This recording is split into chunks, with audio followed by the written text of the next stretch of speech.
بسم الله الرحمن الرحيم. الحمد لله رب العالمين، الصلاة والسلام على سيد المتقين الطاهر الزكي النبي الأمي الأمين المبعوث رحمة للعالمين. أما بعد، bugungi darsimizda inshaalloh nahv faniga kirish qismi qilamiz. Undan ba'zi bir narsalarni o'rganamiz. Undan oldin bir eslatma qilib o'tib ketmoqchi edim. Tushuntirish desak ham bo'ladi. Kanalga qo'yilayotgan darsliklar albatta mana shu fanni o'rganayotgan talabalar uchun boshlang'ich hisoblanadi. Masalan, nahv fanini boshlayotgan talabalar uchun hozir oladigan demak ma'lumotlarimiz boshlang'ich hisoblanadi. Undan oldin qo'yilayotgan sarf fani haqida yozilgan darsliklar ham boshlang'ich hisoblanadi. Ammo shuni muqobilada tushunishinglar kerak bo'lgan bir narsa borki, fan o'laroq boshlang'ich bo'lishligi mumkin va til o'laroq. Ya'ni siz arab tilini endi boshlayotgan bo'lsangiz, bu sizga to'g'ri kelmaydi. Ya'ni u sizni mustaviyangizga mos bo'lgan kitoblardan boshlashingiz kerak. Ya'ni arab bo'lmaganlar uchun yozilgan kitoblar bor. Ulardan shu Minhajul Alamiy oldingi darslarimizda ham aytdik, Bayna yadik yoki Ad-Durusul Lughal Arabiyya li ghayri an-natiqina biha juda ham mashhur kitob. Va shu kabi mana shu kabi kitoblarni o'qib, hech bo'lmaganda shu kitobini o'qib boshlang'ich. Undan keyin mana bu darslarni boshlasangiz bo'ladi. Lekin undan oldin faqatgina o'qishni bilib yoki Qur'on yodlab, oldin hech qanaqa bir lug'at yodlamasdan turib, bu darslarni boshlab, tushunib, istivob qilib keta olmaysiz, anchagina qiynalasiz. Eplab ketish mumkinmi? Ha, mumkin. Ya'ni berilayotgan narsalarni juda chuqur mantiqigacha kirishmasdan shunchaki yodlab davom etkizib ketsa bo'ladi. Lekin unchalik katta foyda chiqmaydi. Yani bu darslarni boshlayotgan talaba unda yo'q deganda 500 ta lug'at boyligi bo'lishligi kerak. Yo'q deganda. Bo'lmasam, mana shu eski uslubda ta'lim olganlar mabdal qirobar va 2 ni yodlagan bo'lishligi, lug'atlarini va demak matnlarni bo'lgungacha tarjima qilib tugatgan bo'lishligi talab qilinadi. Va undan so'ng bu darsliklarni boshlansa, nurun ala nur bo'ladi va shuni ustiga qo'shimcha qilamanki, demak, hozir olinayotgan narsalar mutlaqo 100% demak boshlang'ichlar uchun hisoblanadi. Ya'ni bundan ham boshlang'ich bo'lishligi mumkin emas. To'yib. Xo'p, demak mana shu bizni eslatmamiz edi. To'yib. Bismillahirrohmanirrohim. Demak, biz o'tgan darslarimizda nahv fanining mavzusi haqida gaplashib bo'lgan edik. Demak, sarf bo'ladimi, nahv bo'ladimi? Demak, arab tili ilmlarining boshida kalima va kalom turadi. Ya'ni biz kalimani o'rganamiz, undan so'ng kalimalardan tuzilgan jumlalarni o'rganamiz, uni oxiridagi harakatlarini o'rganamiz. Demak, mubasharatan mavzuga kirishib ketaveraman. Ya'ni nahv fanining mavzularini o'zini o'rganishlikka kirishib ketaveraman. Ya'ni biz undan oldin nimani o'rganishligimizni qisman bo'lsa ham tushunib olgan edik. Xo'p. Demak, birinchi o'rinda biz kalimani taqsimotlarini tushunib olishligimiz kerak.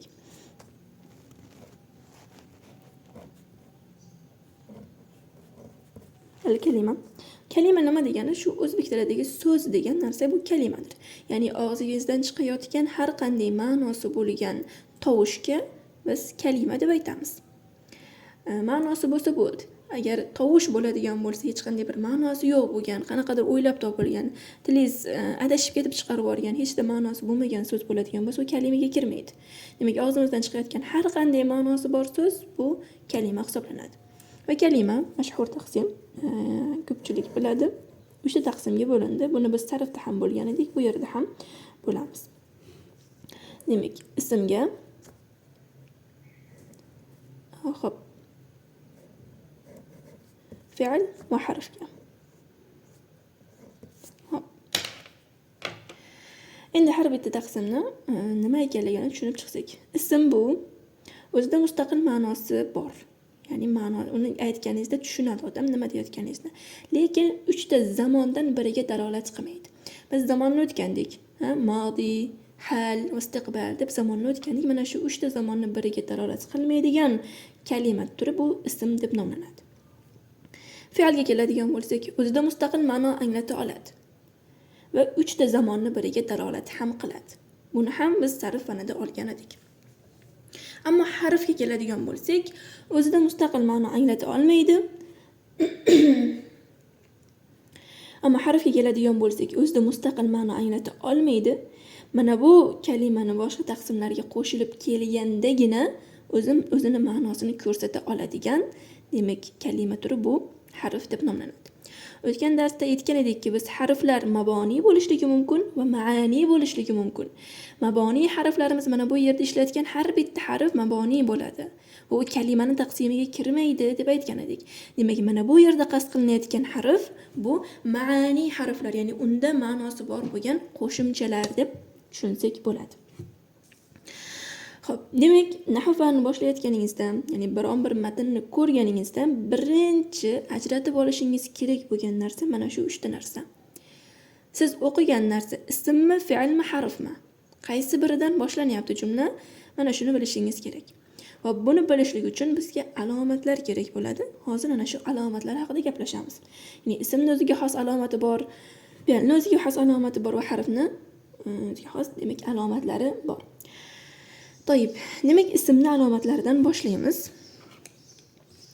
Hop, arab tili matni sizga berildi va undan birinchi taqsim qilishingiz kerak bo'lgan narsa, birinchi ko'zingiz tushishi kerak bo'lgan narsa kalimani oxirgi harfini harakat. Yoki oxirgi harfi desak ham bo'ladi. Agarki unda oxirgi harfida tanvin bo'ladigan bo'lsa, bo'ldi, o'ylanmasdan ism taqsimiga kirgizasiz. Ha, bu demak ism ekan. Ism ekanda mana shu taqsimga kirgizamiz. Demak, birinchi alomati ismniki. Böyle qilib yozaylik. Birinchisi demak tanvin. Tanvinni bilamiz. Endi arab tilini o'rganganlar tabiiyki buni bilishlik kerak. Biz talaffuzda sukunli nun bilan to'xtaydigan, lekin yozuvda yozmaydigan demak shaklimiz demak tanvin deyiladi. Ya'ni dun deb talaffuz qilamiz. Oxirida sukunli nunni aytamiz, lekin yozuvda yozmaymiz bu nunni. Mana shu narsa tanvin. Demak, har qanday ismda tanvin bo'lsa, demak u ism hisoblanadi. Ya'ni bir so'zni ko'rdingiz, uning ichida tanvin bor, tamom, o'ylanib o'tirmasdan ism taqsimiga kirgizamiz. Hop, ikkinchi alomati al, ya'ni mana shu qo'shimchani kirishligi. Bir ismni ko'rdingiz, unda al bor, demak, bo'ldi, ism taqsimiga kirgizamiz. Hop, uchinchisi huruful jar deb nomlangan harflarimiz bor. Ularni yodlab olishligi kerak bo'lgan harflar, ana shu harflardan biron biri demak ismga kirsa, u ham demak bizga alomat bo'lib beradi. U harflardan mashhurlari demak fi yoki min yoki ila, ala, mana shu 4 ta mashhur nimalari bor. O'zi aslida 20 tacha bu harflarimiz. Demak, mana shu harflarimiz kirsa, ya'ni ana shu harfdan keyingi turgan ism, mana bulardan keyingi turgan ism, albatta demak biz buni taqsimga, ismga qo'shamiz. Xo'p, demak va 4-inchisiga qo'shib qo'yaylik. 4-inchisi biz ko'rdik bir so'zni, uni oxirida kasra turibdi. Oxirida kasra turibdi, demak bu ham ismning alomati. Ya'ni fe'l oxiri kasrali bo'lib turmaydi. Demak bu ismning alomati ekan. Xo'sh, bunga biron bir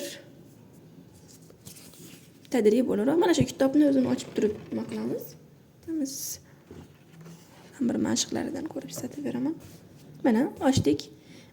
O'qishni boshlaganingizda mana qaraysiz. Shart emas bu nimani, kalimani ma'nosini bilishligingiz yoki lug'atga qarab olishligingiz, toki uni ismmi yoki fe'lmi ajratib olishligingiz uchun mana shu alomatlar bilan bilsangiz bo'ladi. Ochdik, demak boshida al bor ekan. Demak bu ism. Xo'p, yana qaraymiz. Boyag'ini mana fi harfini aytgan edim. Demak fi keldi. Undan so'ng mana bu yerda ham al bor ekan. Demak bu ham ism. Ajratib oldik. Mana bu yerda vavun bo'lib tanvin turibdi. Demak bu ham ism. Yana qaraymiz. Olgan nimalarimizdan yana qaysilari bor? Demak mana bu yerlarda hammasida tanvin bor. Abun, axun, hamun. Demak bularning hammasida tanvin turibdi, bular ham ism. Xo'p, va kasra bo'lishligini aytgan edik.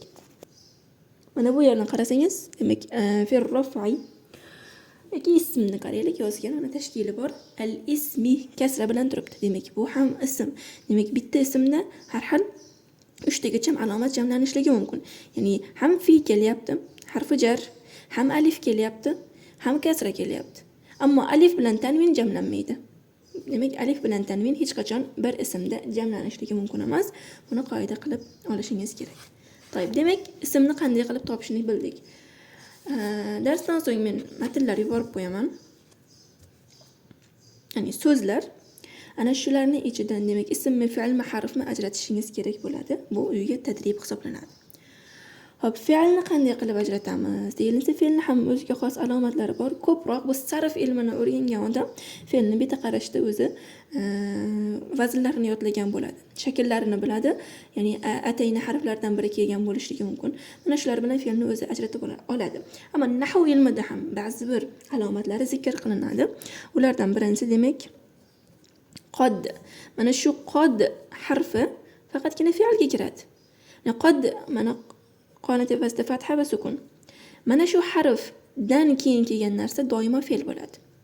Yoki sin harfi bu harfdan keyin kelgan demak so'z ham fe'l hisoblanadi. Yoki savfa. Savfa. Bu ham faqatgina fe'ldan keyin keladi. Demak, qod, sin, savfa bular fe'lning alomati. Mana shu uchala narsani ko'rdingiz, undan keyin kelgan kalima demak fe'ldir. Xo'p, ammo harfchi. Harfni qanday qilib bilamiz desa, siz mana bu ikkalasini yaxshilab o'zlashtirib oling. Bularga tushmayotgan narsa harf bo'ladi. Mana bu ikkalasiga tushmayotgan narsa demak harf hisoblanadi deb javob beriladi. Ya'ni harfni alomati bo'lmasligi o'zi alomat hisoblanadi. Ya'ni yoki yana ham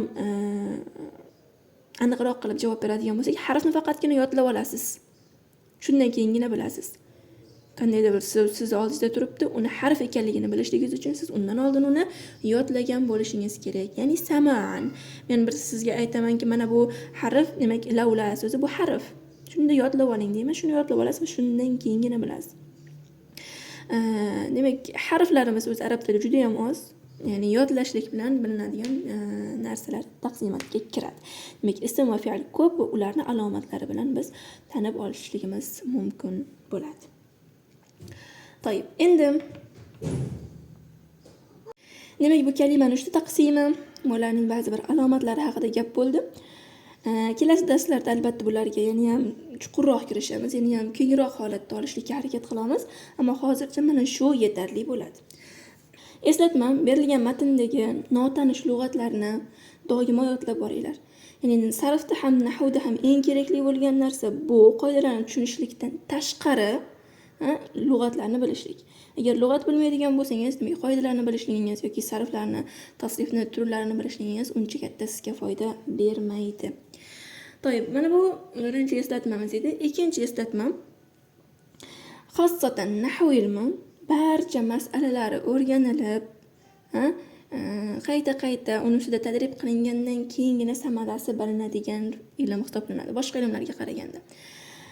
Xo'p, masalan, sarfda ba'zi bir holatlarni, qoidalarni tushunyapsiz, uni mubasharatan tushunib, ya'ni foydasini ko'rib ketyapsiz. Ya'ni fe'l mudori bo'lgandan keyin hozirgi zamonga dalolat qilishi, amrni yasashlik yoki ism foilni chiqara bilishlik, unda hozirda o'zida mubasharatan foydani chiqaryapsiz, ammo nahv ilmida bunday emas.